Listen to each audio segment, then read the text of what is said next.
Let's review some landmarks of the sphenoid bone, which is this bone right here that's kind of shaped like a butterfly. First off, right in the middle, it's got the body, and then we've got sets of wings coming off of that. So we've got the lesser wings here and here. They're more superior, and I find they look kind of like a manta ray. And then we've also got the greater wings, which are here and here. They're more inferior, and they give kind of a bat shape almost. So right now we're looking at a superior internal view, so basically looking from the brain straight down at the sphenoid bone. We can also turn this skull and take a look from a lateral external view and see it in the area of the temple. And then we can also see that from a frontal view. If we look in the eye socket or the orbit, we'll see that at the back there. And it's also visible if we look from an inferior view. Here you can see I've got the mandible removed. That spring is where it would usually attach to this plastic skull. So we can see that over in this area here.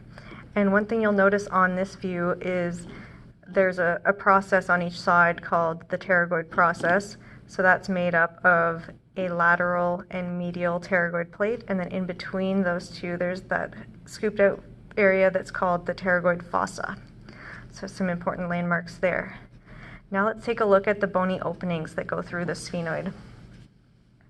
So we're going to start from that internal view. And we'll start at the top here. These are paired openings, so there's one on each side. And we've got the optic canal first. Very important for transmitting the sense of sight through cranial nerve 2, the optic nerve. You can see on the frontal view where that comes out in the orbit. Then if we move a little bit inferiorly to that, we've got this nice big slit. The superior orbital fissure is what that's called. You can take a look at where that comes out on the frontal view.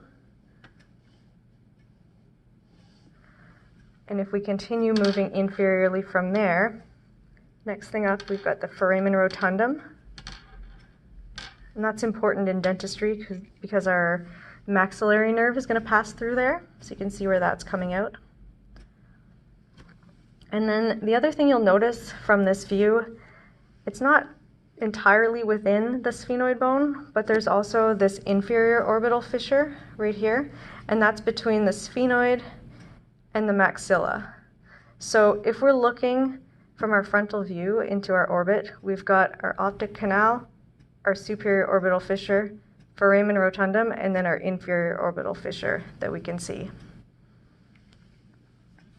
Now let's turn back to our internal view, because you can see there's a few more openings in that bone that are a little more posterior. So let's start with this big round oval one that's kind of in the middle of the bat wing, if you will. So that's the foramen ovale, and I'll show you where that comes out on the other side. So it's very close to that lateral pterygoid process, which is this process right here. And then if we move on over, we'll see this tiny one that's just lateral to the foramen ovale. That one's the foramen spinosum. And if I turn that over, that actually comes out really close to the spine of the sphenoid bone, which is that little tiny process that you can see sticking off there. Right there at the spine of the sphenoid. And then that leaves us with one more that's not entirely within the sphenoid bone, but it's actually in between the sphenoid and the temporal bone and the occipital bone, this foramen lacerum right here.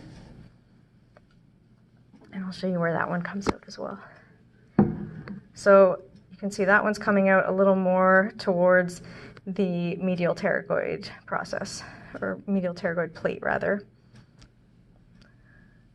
So if we're going to start at our spine of our sphenoid bone over here and then work our way towards the midline, the openings that we would come to are the foramen spinosum, the foramen ovale, and then the foramen lacerum.